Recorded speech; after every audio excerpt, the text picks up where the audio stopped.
Monetary Policy Committee raised the central bank rate, the CBR, from 10.5% to 12.5%. The Monetary Policy Committee noted that, one, the exchange rate depreciation continues to exert upward pressure on domestic prices, thereby increasing the cost of living and reducing people's purchasing power. Of the overall inflation of 6.8% recorded in November 2023, the exchange rate depreciation contributed about 3 percentage points. Second, the public sector external debt service has risen, thereby offsetting some of the gains made towards the government's strong fiscal consolidation.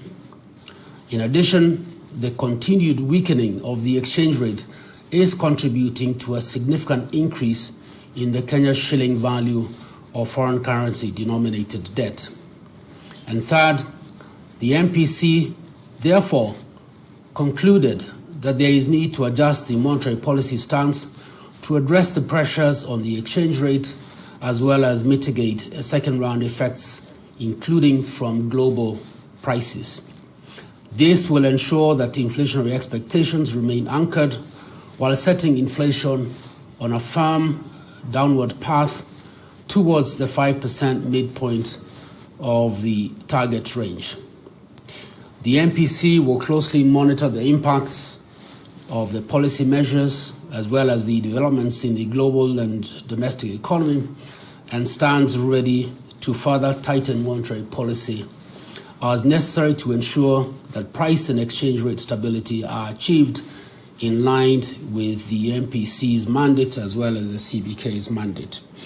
The committee will meet again in February 2024.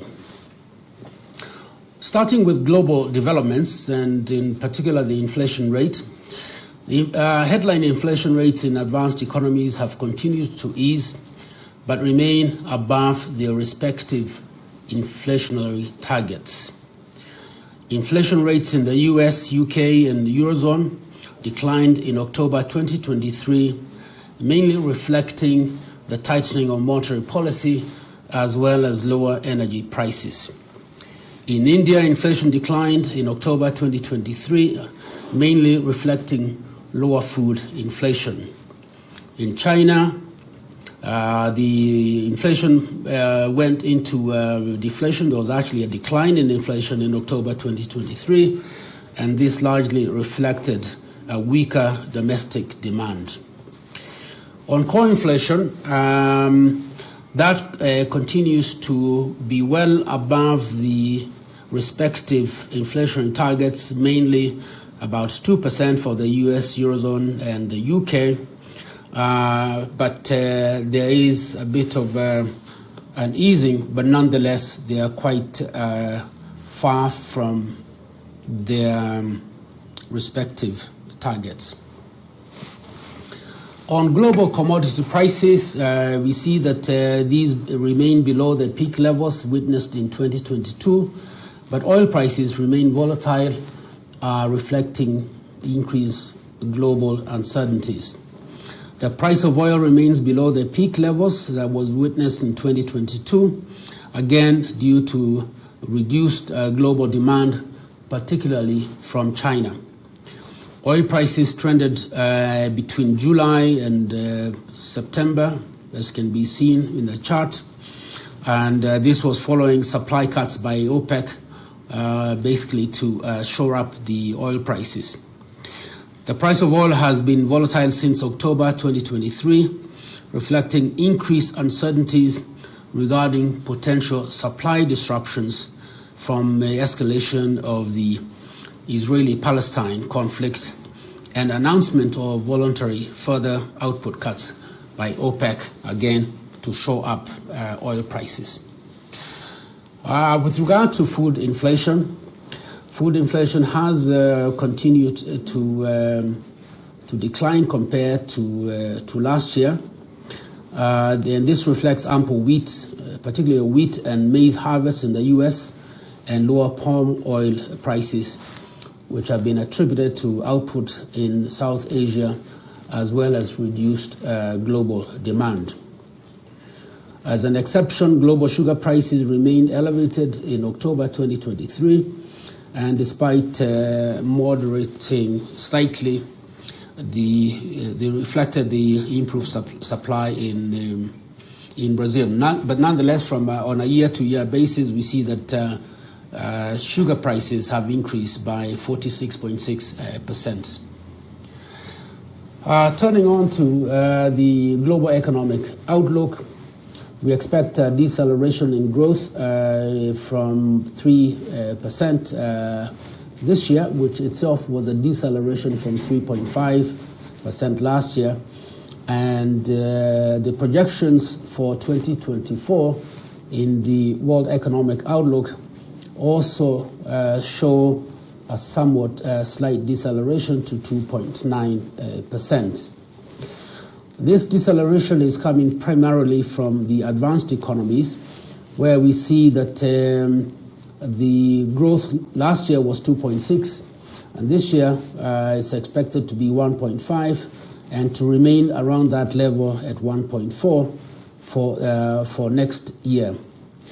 The main drivers of this deceleration include the United Kingdom, which is expected to experience a slowdown from 4.1 last year to only 0.5% growth, and to remain broadly unchanged at 0.6% in 2024.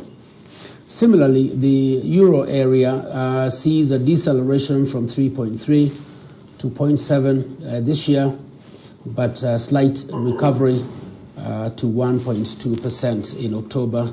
In 2024. Emerging markets continue to perform relatively well, except for China. India seems to be doing quite well, although there's a deceleration from 7.2 to 6.3, but it retains that growth rate in the coming year, or 2024. For sub-Saharan Africa, there is also a deceleration from 4% to 3.3. But then a recovery back to 4% growth in 2024.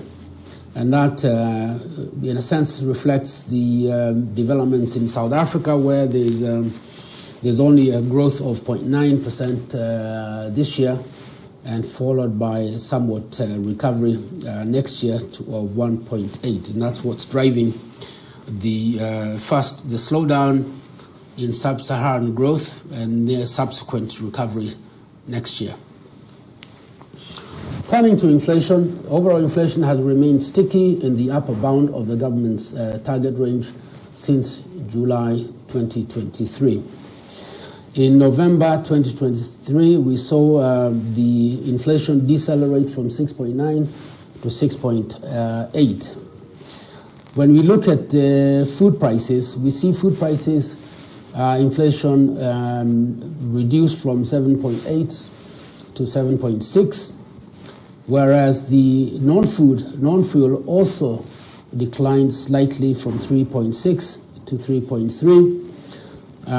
But the opposite was the case with regard to fuel, which increased from 14.8% to 15.5%. In terms of the contribution to overall inflation in regards to food, fuel, and non-food and non-fuel, we see that between October and November, the contribution from non-food, non-fuel remains broadly unchanged at 1 percentage point. The fuel remains also unchanged from 2.9 to 2.9, but food inflation, its contribution to overall inflation has declined slightly from 3 percentage points to 2.9 percentage points. Just looking again at the non-food, non-fuel, just to look at the recent developments, we can see that around February of this year, it reached a peak of 4.4 and has since that time, reflecting the tightening of monetary policy, has declined to the 3.3 just described for November 2023. In terms of the fuel inflation, the main drivers include the pump prices, electricity, LPG, and transportation costs, and other items. Looking at the November 2023, when fuel inflation reached 15.5, you can see that the main contributors to that inflation were the transport cost, which accounted for about 5.4 percentage points of the 15.5. The pump prices also contributed 3.7, and electricity also contributed 4.1 percentage points. Regarding food inflation, again, we see a reduction in inflation from 7.8 to 7.6. And looking at what is driving inflation, we see that non-vegetables have actually been declining consistently since October 2022, and in November 2023 accounted for 4 percentage points of the total of 7.6% inflation, and vegetables contributed to 3.6 percentage points. The main drivers of vegetable inflation included mainly were onions and tomatoes. Onions prices through November increased by 53.8%. And this was on account of higher import prices from Tanzania and reduced production at home. The prices of tomatoes affected by the flooding and the rains increased by 40.8% year on year through November. And the agricultural survey that was done in November 2023 shows that prices of onions and tomatoes were expected to remain elevated in the coming months due to spoilage and the high rainfalls, transport, as well as the import costs. With regard to the non-vegetable inflation, we can see that there's been a deceleration of inflation from September 2023, when it reached 3.4, and we're looking at commodities such as wheat, maize, milk, and edible oils. And since September 2022, there has been a deceleration from 3.4, as I said, to September, where it reached negative 0.1 and has remained at negative 0.1 for the 3 months from September to November. Again, just coming to sugar inflation, which has been high, and I referred to it when I looked at the international scene. The sugar prices have increased by 39% year on year through November, and contribute to 0.6 percentage points to the overall inflation rate. Domestically, implementation of the government measures to improve the supply of sugar through imports should moderate sugar prices. Domestic sugar factories started to reopen in October 2023 after shutdown for maintenance and are expected to fully reopen in December 2023. Finally, globally, sugar prices are stabilizing with improved sugar from harvests in Brazil and the sluggish global demand, particularly from China, the world's largest importer of sugar. Finally, in this area, and in terms of expectations, market expectations about consumer prices, we do see that in the survey that we undertook on November 2023, that those respondents who expect consumer prices to increase in the next 1 month has increased from 46.3% to 57.2%. Whereas those who expect consumer prices to increase in the next 3 months also has increased from 57.4 to 60%, indicating that there continues to be persistent inflationary expectations in the market. Turning to the domestic economy, the economy is expected to continue to strengthen in 2023, and we also expect it to remain strong and robust in 2024, supported mainly by the resilient services sector, the rebound in agriculture, and government measures in priority sectors. In terms of overall growth, we do expect real GDP to increase from 4.8% in 2022, and this year we expect it to reach 5.5 and to remain above 5.5 in the year 2024. And as I said, the recovery in 2023 reflects the recovery in agriculture, which is expected to increase by 5.9% compared to negative 1.6% in 2022. Of course, as I did indicate, the services sector continues to perform quite well and is quite resilient. Last year it grew by 7%. We expect a somewhat of a slowdown this year to 6.4, and to maintain that level of growth in the coming year. The area that continues to be of concern is the industrial sector, particularly manufacturing, and we do see a slowdown from the 2.7 recorded in 2022 to about 1.9, although with the government implementation of some of the programs and projects in the budget, we do expect a somewhat recovery in 2024, so that it experiences a growth of 2.9%. In looking at our leading economic indicators, the ones that are shown in blue, we expect the third quarter GDP growth to be about 5.6%. This composite index of economic activity has in the past predicted relatively well what the likely outcome is likely to be, perhaps with the exception of the fourth quarter of 2020, but of course that was a time when there was a COVID-19, where it had projected an increase of 2.3, but it had expected a contraction of minus 1.4, but the actual outcome was 2.3.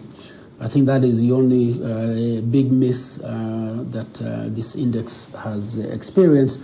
So we do expect that the outcome for the third quarter is going to be relatively close to the 5.6%. And that strengthens our case for having a growth for the whole year of 5.5%. So just looking at individual agricultural products, we see horticultural exports have recorded positive growth throughout the year.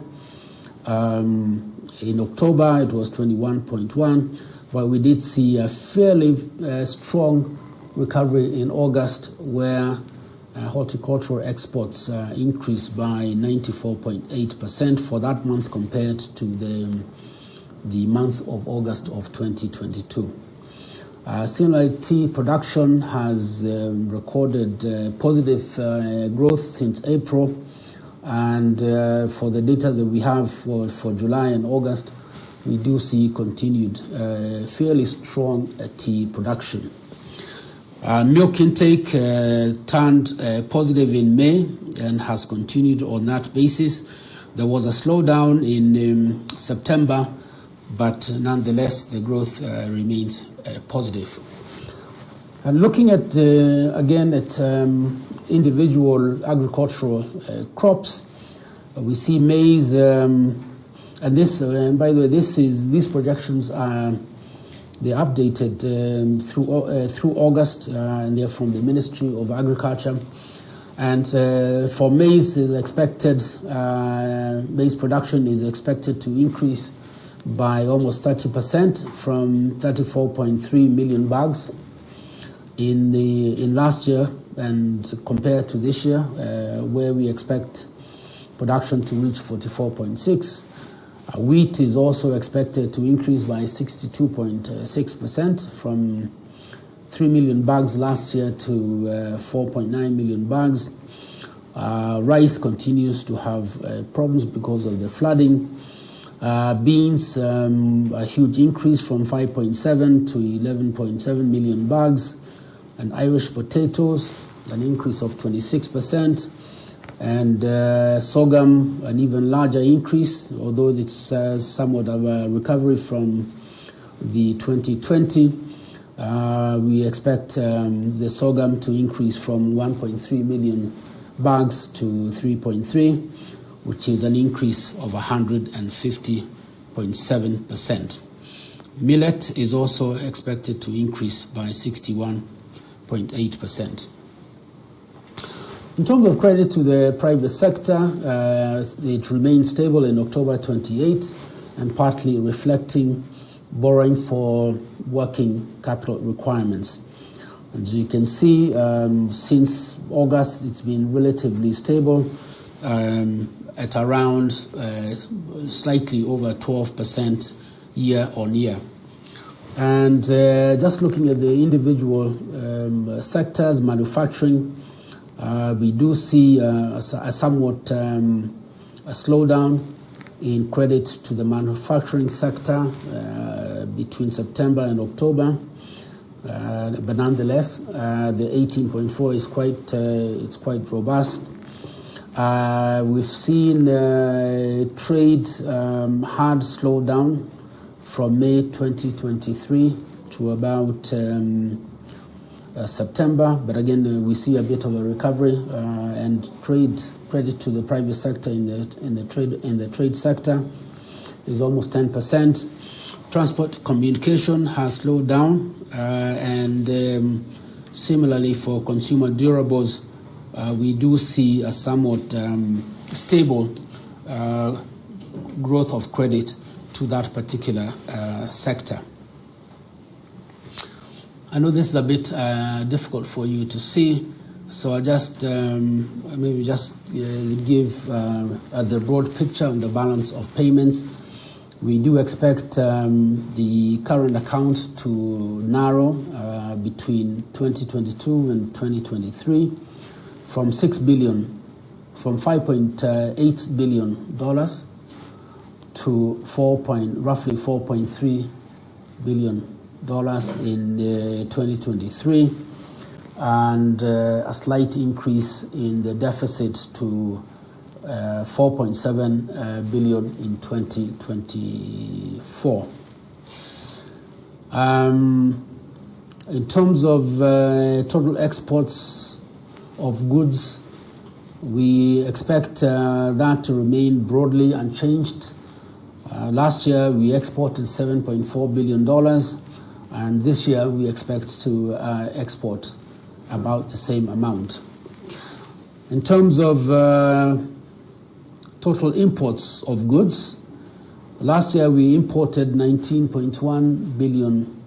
There's been a significant reduction in imports, and I'll come back to that later. And this year we expect imports to reach only $17 billion. But we also expect a recovery in next year of 2024 to back to $19 billion.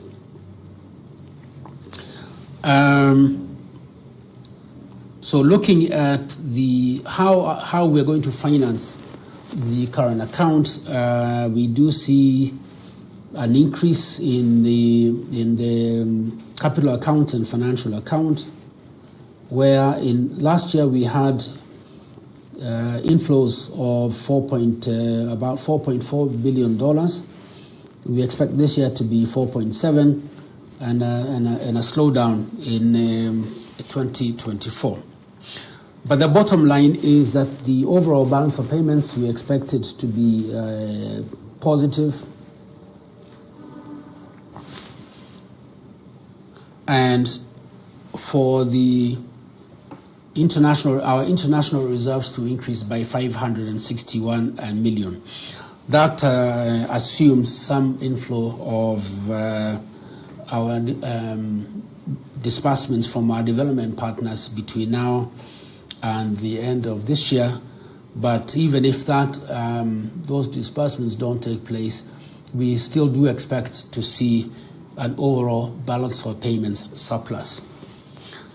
So again, just looking at the current account deficit, we project it to narrow to 4.1% from 5.1 last year, and we expect it to retain about that level at 4.2 in 2024. So looking at the components of the current account, and in particular the exports, as I said earlier, we do expect export to remain about the same level. From January to October this year compared to January to October of last year, we did experience a contraction or a reduction in the amount of exports from 6.2 billion to about 6.1 billion. In terms of the details of those exports, we see that there's only a few increases in exports. Food and live animals, we see an increase of 2%. We also see an increase in mineral fuels, 10.4%. And more significantly, the medical and pharmaceutical exports, which are expected to increase by actually already increased by 20.3% for the first 10 months of this year. And the iron and steel, which have increased by 4.4%, and lime and cement, which have increased quite significantly by 60.3%. And just looking at the very bottom row, you can see that the total exports for January to October increased by 2.1%. But if you take the 12 months, in other words, from October of last year to October this year, there was a similar reduction of 2%. Moving on to the imports of goods. By January to October, we had imported 13.7 billion, and compared to last year, the same time, where we had imported goods amounting to $16.2 billion. And this is a reduction by almost 15%. The amount of imports for this year through October is 15% less than we had imported during the same time last year. And looking at the individual components of imports, the only category that experienced an increase was food and live animals, where we had an increase of 22%, driven primarily by the increase in cereals imports, where the government had offered some incentives in order to try to address the cost of living by zero rating some of the imported items. So we had a significant increase in cereals imports. But most of the other components of imports, whether it was minerals, fuels, lubricants, declined by 25%. Chemicals have also declined by 12.7%, and manufactured goods have declined by 26%, and machinery and transport equipment also have declined. And just looking at the broader categories of imports, we see consumer Imports, a very small decline of 2%. And this is from up to, we have data up to September. Capital imports declined by 27%.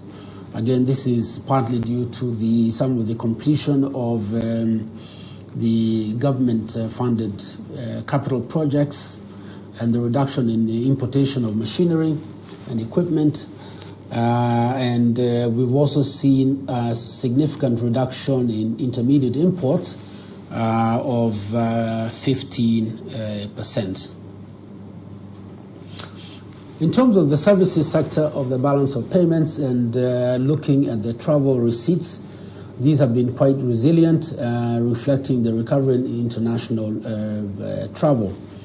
And as you can see, we did have in the first half, basically in the first half of the year, through May, you can see that the arrivals, or rather the receipts, we have a significant increase in receipts compared to the previous year.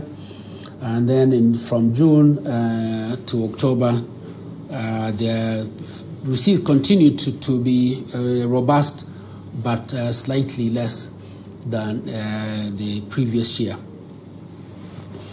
With regard to tourist arrivals, these increased by 34% in the 12 months to October 2023, and these were supported by a recovery in international travel.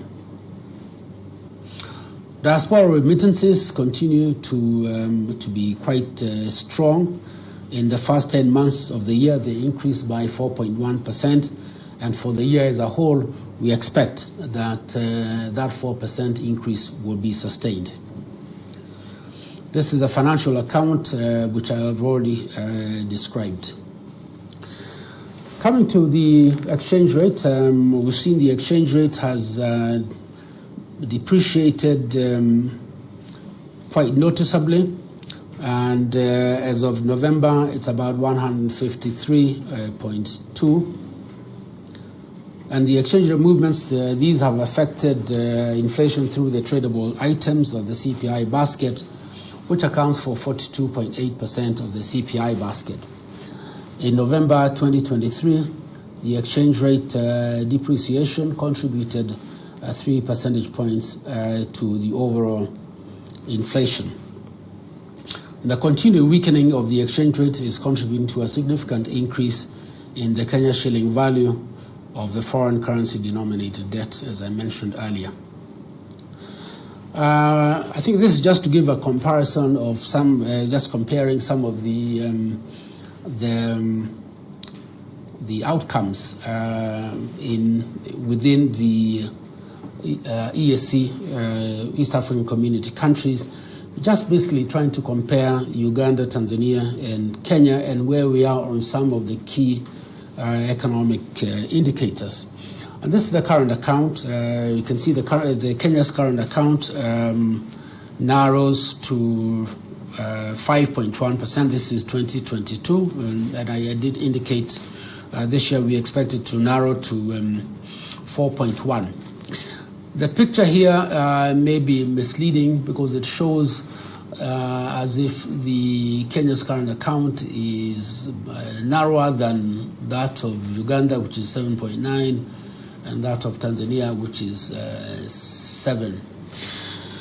The problem with this is that part of the reason why the current account for Uganda and Tanzania are higher than ours is because they have a lot of foreign direct investments. And so this widening of the current account deficit for them is actually being financed to a large extent by foreign direct investments. In our case, and I'll come to that, the current account deficit is not being financed by foreign direct investments, but actually by external financing and loan disbursements. This chart looks at the exports of goods as a ratio of GDP and compares the Tanzania, Uganda, and Kenya.